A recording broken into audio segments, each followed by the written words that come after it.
Gold trusted gold buyers మీరు తాకట్టు పెట్టిన బంగారాన్ని విడిపించి ఈ రోజు ఉన్న మార్కెట్ ధరకు కొనబడను. ప్రాణాలు తీయటం, ప్రాణాలు తీసుకోవటం కొంతమందికి చాలా ఈజీ అయిపోయింది. ఒకప్పుడు ఇలాంటి నేర ఘటనలు ఏవైనా జరిగితే పోలీసులు ఆ సంఘటనా స్థలానికి వెళ్ళి కేసు ఫైల్ చేసుకొని మీడియాకి దాని డీటెయిల్స్ చెప్తే కానీ ఇలాంటి కొన్ని విషయాలు బయటకు వచ్చేవి కాదు. ఇప్పుడు ఈ సీసీ ఫుటేజ్ల పుణ్యమా అని ఏ ఊర్లో కాదు కదా, ఏ దేశంలో, ప్రపంచంలో ఎక్కడ ఏ మూలన ఏ ఘటన జరిగినా ఈవెంట్ క్షణాల్లో ప్రపంచవ్యాప్తంగా వైరల్ అయిపోతున్నటువంటి పరిస్థితి. అందులోనే కొన్ని రోడ్డు ప్రమాద దృశ్యాలు, కొంతమంది చిన్న విషయానికి అప్పటి వరకు అలా బ్రతుకున్న వాళ్ళు ఆ క్షణంలోనే చనిపోయినటువంటి దృశ్యాలు కూడా మనల్ని తీవ్రంగా కలిచివేస్తున్నాయి. ఇప్పుడు సోషల్ మీడియాలో ఒక సూసైడ్కి సంబంధించినటువంటి సీసీటీవీ ఫుటేజ్ ఒకటి తెగ వైరల్ అవుతోంది. ఈ వీడియో వచ్చేసి మనోజ్ శర్మ అనే వ్యక్తి లక్నో యూపీ నుంచి తన ఎక్స్ ఖాతాలో పోస్ట్ చేశారు. ఇంత ఈజీగా మనసులో ఎందుకు చనిపోవాలి అనుకుంటున్నారు అంటూ అతను ట్యాగ్ చేశారు. అయితే ఇక్కడ సీసీటీవీలో రికార్డ్ అయిన దృశ్యాలు గమనిస్తే ఒక వ్యక్తి బ్యాగ్ తగిలించుకొని అలా నడుస్తూ ఉన్నారు. ఆ ఆపోజిట్లో మరొక వ్యక్తి ఉన్నారు. ఇంతలోనే డాబా పై నుంచి ఏదో పడినట్టు శబ్దం వచ్చింది. కిందన ఒక అబ్బాయి సూసైడ్ చేసుకున్నాడు అనమాట. డాబా పై నుంచి దూకి కిందన సూసైడ్ చేసుకున్నాడు. సో ఇంతలోనే ఇక్కడ నించున్నటువంటి వ్యక్తి భయంతో అటు పరిగెడితే ఈ నడుస్తున్నటువంటి వ్యక్తి మాత్రం ఏమైంది అతనికి అని దగ్గరికి వెళ్ళి చూసే ప్రయత్నం చేశాడు. అయితే ఇప్పుడు ఈ ఎక్స్ ఖాతాలో పోస్ట్ చేసినటువంటి మనోజ్ శర్మ దీనికి సంబంధించిన డీటెయిల్ కూడా ఇవ్వడం జరిగింది. ఎవరో ఒక అమ్మాయి అతన్ని అందరి ముందుకు చెంపపైన కొట్టడం వల్ల తీవ్ర మనస్తాపానికి గురై ఆ భవనం పై నుంచి దూకి ఆత్మహత్య చేసుకున్నాడు అంటూ కూడా ఈ వీడియోకు సంబంధించినటువంటి కొన్ని ప్రైమరీ డీటెయిల్స్ కూడా పోస్ట్ చేయడం జరిగింది. ఇక్కడ మనం ఒకటి గమనిస్తే ఈ దృశ్యాల వల్ల మనం అనేక రకాలుగా విశ్లేషించుకోవచ్చు. అంటే కొంతమంది మానవతావాదులు ఎలా స్పందిస్తున్నారో తెలుసుకోవచ్చు. కొంతమంది ఇంకొకరు ప్రాణాపాయ స్థితిలో ఉన్నారు అని కూడా మనకెందుకులే అని పారిపోతున్న వాళ్ళని మనం గమనించవచ్చు. చిన్న చిన్న విషయాలకి సూసైడ్ చేసుకుంటున్నారు.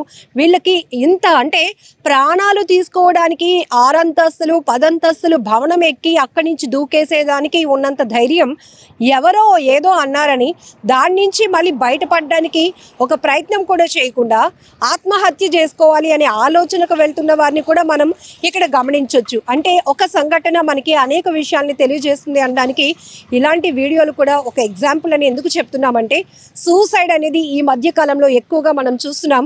ఎవరు దేన్ని ఎక్కువగా భరించడానికి ఇష్టపడటం లేదు, ఓపిక ఉండటం లేదు, అసలు పేషెన్సీ ఉండటం లేదు, తట్టుకోవడానికి కూడా సిద్ధపడటం లేదు.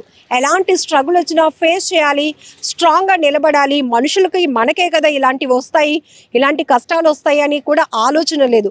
ఏదైనా ఒక చిన్న ఇబ్బంది వస్తే ఆ సమస్య చిన్నదా పెద్దదా అని ఆలోచించట్లేదు. దాని నుంచి స్కిప్ అవ్వడానికి ఒకటే ఒక కారణం, సూసైడ్ చేసుకుంటే ఇంకా ఏది లేదు అనేటటువంటి అనాలోచిత నిర్ణయానికి వెళ్ళిపోతున్నారే తప్ప వాళ్ళు ప్రాణాలు తీసుకుంటే బలవంతంగా వాళ్ళపై ఆధారపడిన కుటుంబ సభ్యులేమవుతారు, తల్లిదండ్రుల గురించి ఆలోచించట్లేదు, వాళ్ళ ఫ్యూచర్ గురించి కూడా ఆలోచించటం లేదు.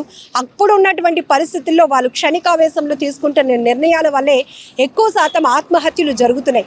ఈ మధ్య కాలంలో చాలామంది సైకాలజిస్టులు కూడా ప్రతి ఒక్కరిని హెచ్చరిస్తుంది ఒకటి, మీకు అలా ఏదైనా ఇబ్బంది ఉండి ఒంటరిగా ఉండాలి అనే ఒక ఆలోచన మీలో ఎక్కువగా డెవలప్ అవుతుంది అంటే ఖచ్చితంగా మీరు ఫ్యామిలీ సపోర్ట్ తీసుకొని సైకాలజిస్ట్ని కలిస్తే మీకు ఒక సొల్యూషన్ దొరుకుతుంది. ఎందుకంటే మీరు ఏదైనా స్ట్రెస్లో ఉన్నప్పుడు మీ చుట్టూ జనాలు ఉన్నా కూడా మీరు ఒంటరిగానే ఫీల్ అవుతూ ఉంటారు. కాబట్టి ఎక్కువగా సూసైడ్ లాంటి థాట్స్ వస్తున్నాయి.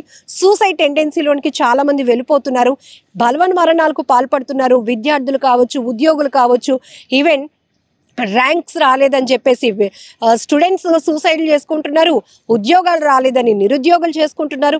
మరి ఆ రకంగా చూస్తే ప్రతి మనిషికి ప్రతి ఫ్యామిలీకి ఒక కథ ఉంది, ప్రతి ఫ్యామిలీలో కొన్ని సమస్యలు ఉన్నాయి. అందరూ చనిపోతే ఇక సొల్యూషన్ ఏది? అందుకే కదా చెప్పేది చాలా బుక్స్ కూడా చదవమని ఎక్కువగా మనకి టీచర్స్ కూడా సజెస్ట్ చేసేది ఏంటంటే చాలామంది సక్సెస్ స్టోరీలు మనం చూడొచ్చు. వాళ్ళు స్ట్రగుల్స్ నుంచి వచ్చినటువంటి సక్సెస్ స్టోరీ వింటే వాళ్ళ కష్టాల ముందు మనం చాలా చిన్న అనే ఒక హోప్ క్రియేట్ అవుతూ వీటిని మనం ఫేస్ చేయడానికి కావాల్సిన ధైర్యం కూడా మనలో వస్తుంది. అందుకనే సైకాలజిస్టులు కూడా హెచ్చరిస్తున్నారు. ఈవెన్ ఇప్పుడు ఆత్మహత్యకు ప్రేరేపిస్తున్నటువంటి అంశాల్లో ఎక్కువ శాతం మనకి బుక్స్ కానీ కూడా అవైలబిలిటీ ఉన్నాయి. చిన్న చిన్న సమస్యలకి కూడా బలవన్ మరణాలు, అప్పుల సమస్యలతో కుటుంబాలతో సహా పిల్లలతో సహా సూసైడ్లు చేసుకుంటున్నారు కొంతమంది. అలానే ప్రేమ విఫలమైందని లవర్స్ సూసైడ్ చేసుకుంటున్నారు.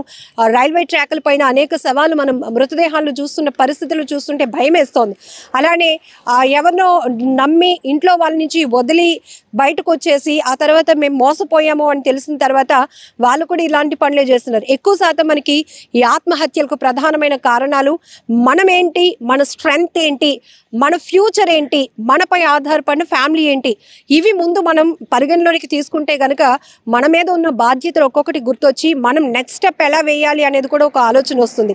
సో ఇతను యూపీలో జరిగిన ఈ సంఘటనకు సంబంధించి ఆయన ఇంత చిన్న విషయాలకి ఎందుకు ఇలా చనిపోతున్నారు అంటూ ఆయన కొన్ని 2 లైన్స్ రాస్తూ కూడా ఈ తన ఎక్స్ పోస్ట్లో ఇది వైరల్ అవుతోంది ఇప్పుడు వీడియో కూడా. సో చాలా బాధాకరమైన విషయం. ఎవరో ఏదో అన్నారు అని అక్కడి నుంచి ఇంకా చనిపోవడమే సొల్యూషన్ అనేది అస్సలు ఎంచుకోవద్దు. ఎందుకంటే చాలా వరకు ఇప్పుడు స్ట్రెస్తోనే ప్రతి ఒక్కరు లైఫ్ లీడ్ అవుతుంది. కానీ అందరూ ఇదే ఇంకా సొల్యూషన్ అనుకుంటే కనుక ఎవరు బ్రతకడానికి కానీ మానవ మనుగడ కూడా అసలు కొనసాగే పరిస్థితులు ఉండమేమో. అంత ఆవేదన వ్యక్తం చేయాల్సినటువంటి పరిస్థితులు వస్తున్నాయి.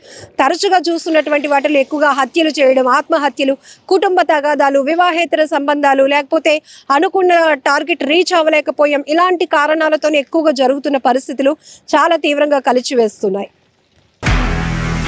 నిజంగా ప్రస్తుతం ఉన్నటువంటి సమాజం దేనికి ప్రయారిటీ ఇస్తుంది? ఆర్థిక సంబంధాల చుట్టూ మాత్రమే తిరుగుతుంది. మళ్ళీ ఎన్నికలంగానే చాలా విరక్తి కలుగుతుంది. మంచి అనిపిస్తుంది కదా, లేడీస్ కూడా ఛాలెంజింగ్ జాబ్స్ చేసినప్పుడు చాలా బాగుంటది. ట్రాఫిక్ అసిస్టెంట్స్ గా నియమించిన ట్రాన్స్జెండర్స్ అందరితో సాల్యూట్ చేయించుకుంటున్నారు. ఫుడ్ డెలివరీ ఇవ్వటానికి వెళ్ళినటువంటి డెలివరీ బాయ్ అనిల్ పై కళ్ళ ముందు